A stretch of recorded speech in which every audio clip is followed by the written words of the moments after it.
Gordon is standing by live with more on today's events. Clay?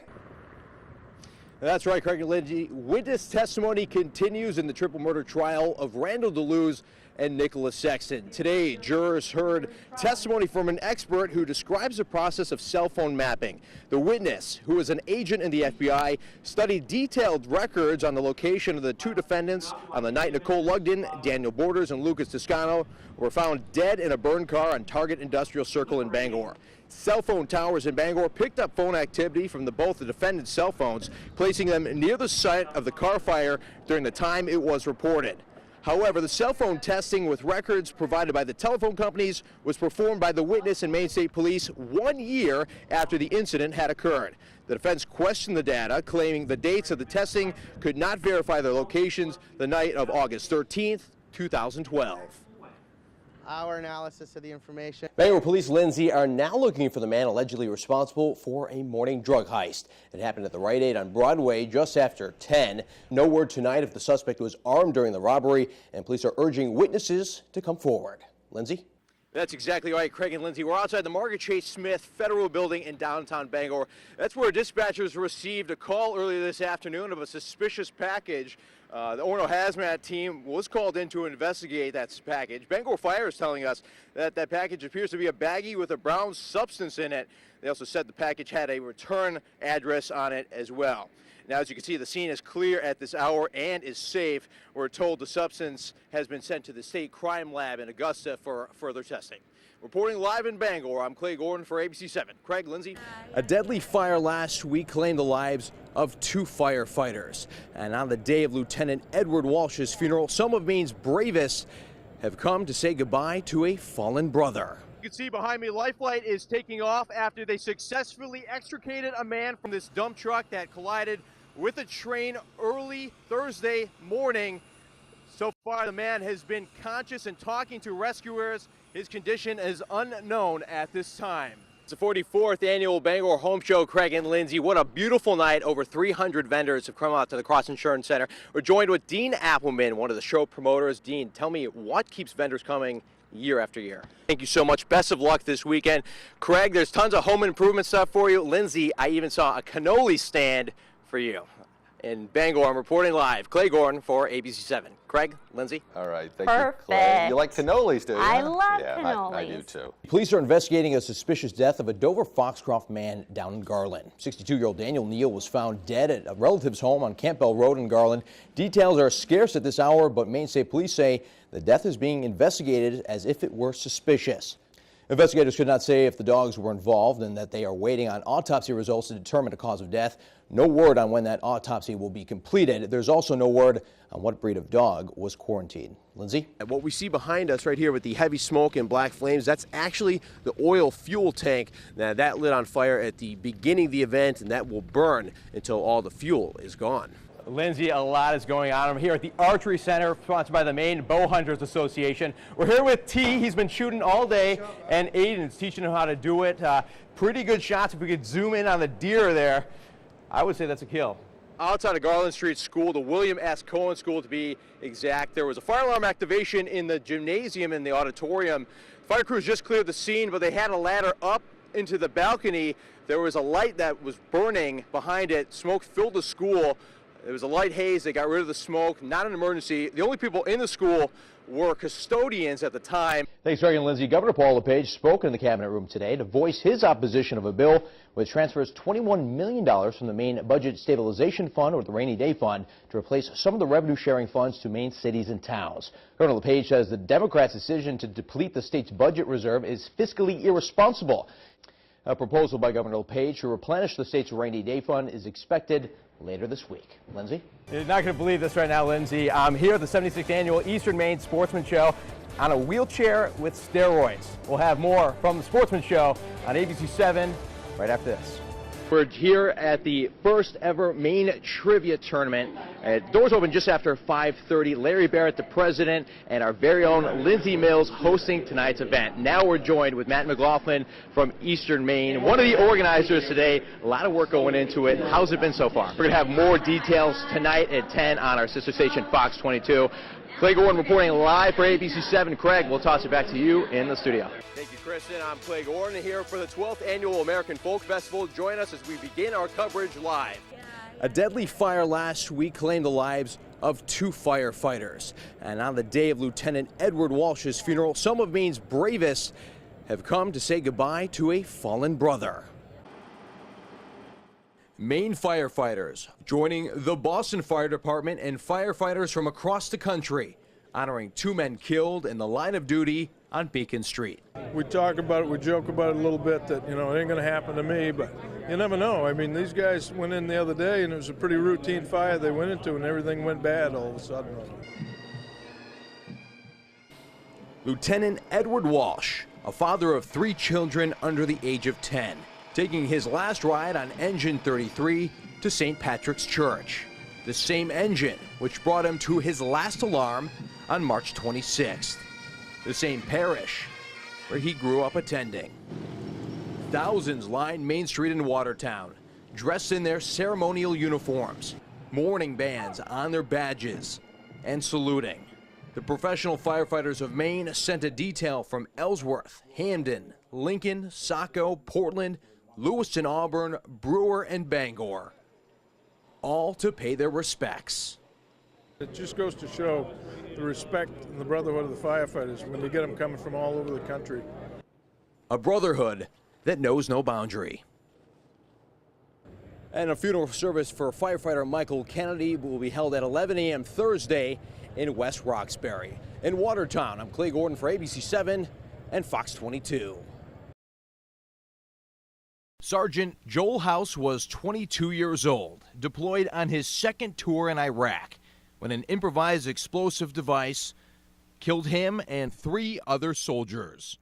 Paul and Dina House, Joel's parents, were about to head to camp to celebrate her birthday when they received the news. I looked out the window and I see a van pull up, didn't see the plates, and all of a sudden 2 soldiers in uniform stepped out and I just said, oh no. I knew the protocol, I knew he was gone.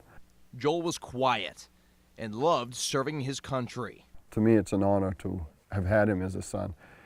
His family says he always wanted to help others, so now they are paying it forward. They started House in the Woods, hunting and fishing retreats for active military, veterans, and their families.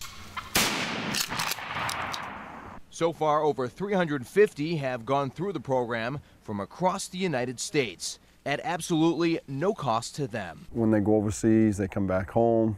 We all know the PTSD, suicide rate is very high.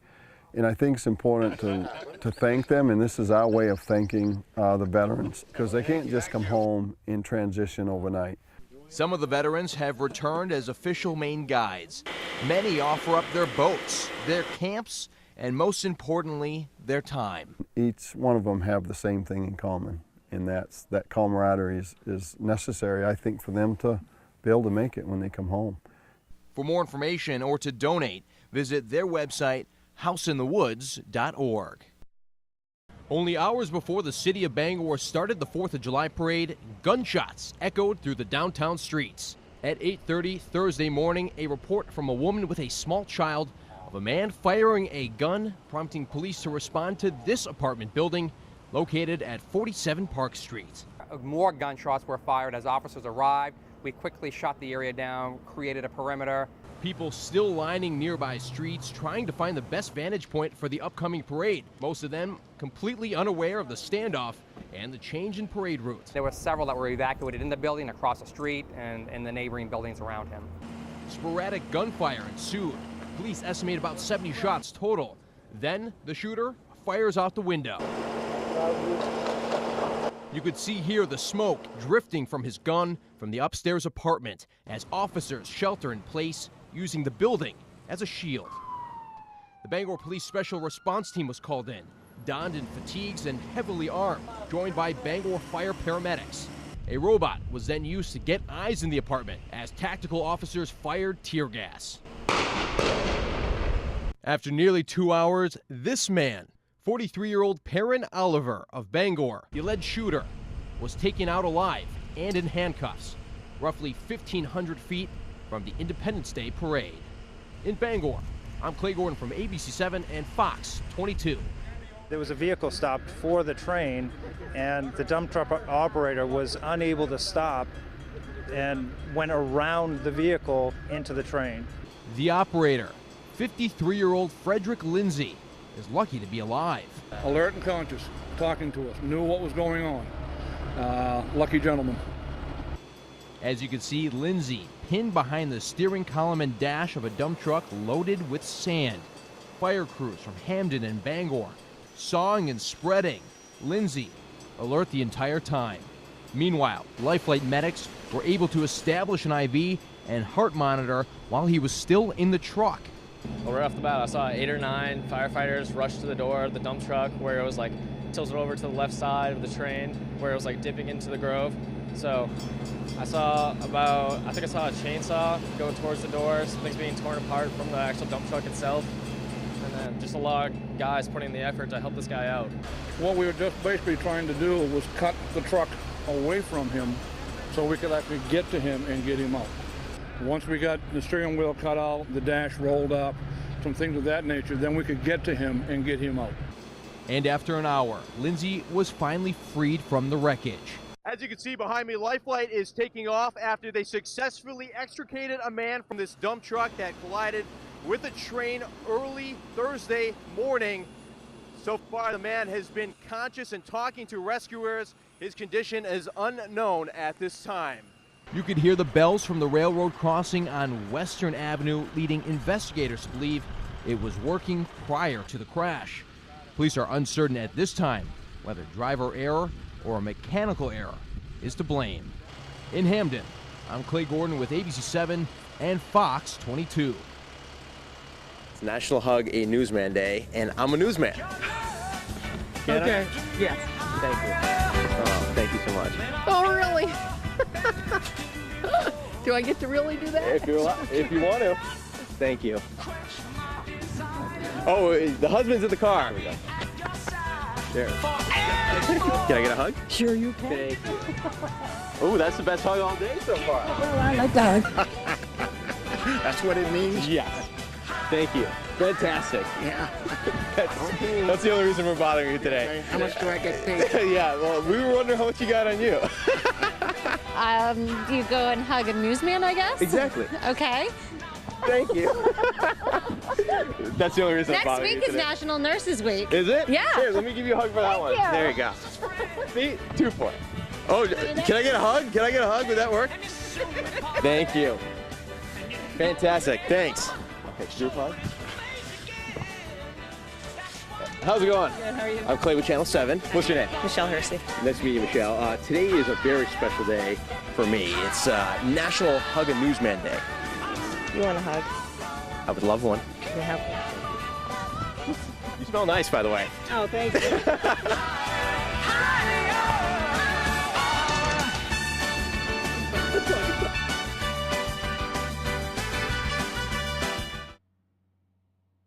His name is Mongo. You've probably seen him before at a waterfront concert or around downtown Bangor, riding his bicycle with his dogs close by his side, more like on top of him. One of the questions Mongo always gets is how does he balance his dog on his back? Well, I'm joined with some of the friends from our newsroom here. I'm going to be trying to do the same thing. I'll tell you what, it's kind of hard to do, and I'm not even on a bicycle. Well, they do run along with the bike, but when I hit hills, I'd have to wait for them. They sniff every bush, so I started throwing them on my back so I could fly down the hills. And I always have a safety line on them at all times.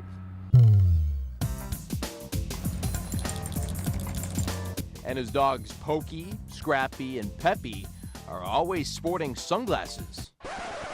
Wait, sunglasses? Especially when it's real sunny, they love them, yeah. Because this one's like almost albino, so it probably helps his eyes. How it happened was I broke a pair of real nice Oakleys, and I didn't want to throw them away, so I made them for him. Thus, a business was born. Custom canine shades by Mongo.